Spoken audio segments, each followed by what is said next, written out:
A wind turbine. This is one of the main new features that have been introduced in Stormworks.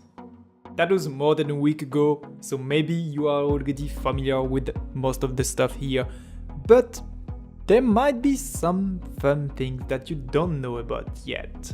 For example, let's start with that wind turbine. Most of you probably get to it by boat or by helicopter. This is, well, very similar to the oil rig. You have that ladder under it, and then that staircase, and there is that helipad above. You can land directly on top of it, by the way, but you might need to be better than me. Yeah. Anyway, some of you might have noticed that the best way to get to that turbine is, obviously, by plane. Go to your hangar, take your favorite plane, lift off, and head toward the wind turbine. No, Jimmy, we are not gonna bail out on it. That's a very good idea, but that's not for today. Today you are gonna ram into the tower. And what that will do is that your plane is gonna get stuck into the tower and you are not gonna be able to separate them anymore. But you finally arrived at your destination, so you're happy, and you might be stuck here since you don't have a vehicle anymore. Yeah. Next! What is this? A bird? A bird! If you ever thought that the game was lonely, it was just missing a lot of, well, life, then now you're good, because the whole wildlife has been added to the game, and we've got birds. You can now fly into birds. Don't worry, your engine won't break. I don't know for the bird, they look just fine.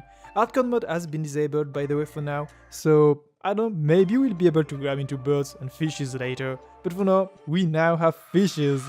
A lot of different fishes, big ones, small ones, red ones, pointy fish, snaky fish. I found an octopus earlier, can't find it back right now. The world is divided into biomes, so maybe it doesn't spawn everywhere.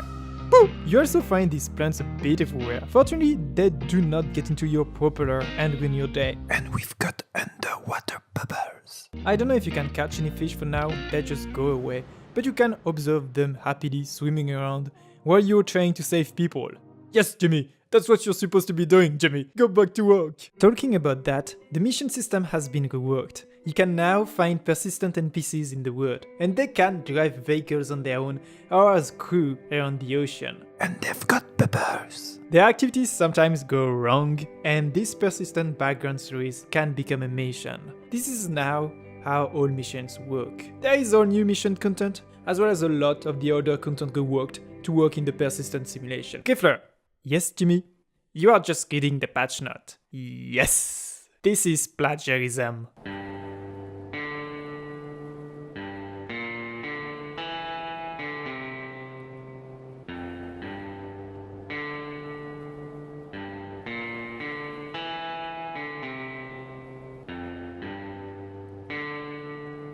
Did I mention bubbles? Boo! Alright, there is one more thing. Do you see that? Is that a fish? Is that Bob? No, that's a submarine. Yes, you could already build submarines before, but they were fake. Now it's different. The water doesn't flow inside. I'm probably gonna show some vehicles in future videos if I do some. Here's the first ones. But let me repeat. The water doesn't flow inside. That means two things. First, you can now build livable undersea levels in your boats. Non-flooded living quarters. You can have rooms with windows underwater, Jimmy. Or just make submarines with that water everywhere inside. But how do you build a submarine, you ask? Well, let's take these two guys as examples. You can find them on the workshop. They are made by Faust. Links in the description. Basically, how a submarine works is that this is a balloon. You put air in it, it floats. You put water in it, it sinks. And if you put back just the right amount of air, you will neither float nor sink. And you're happy and you can just move around.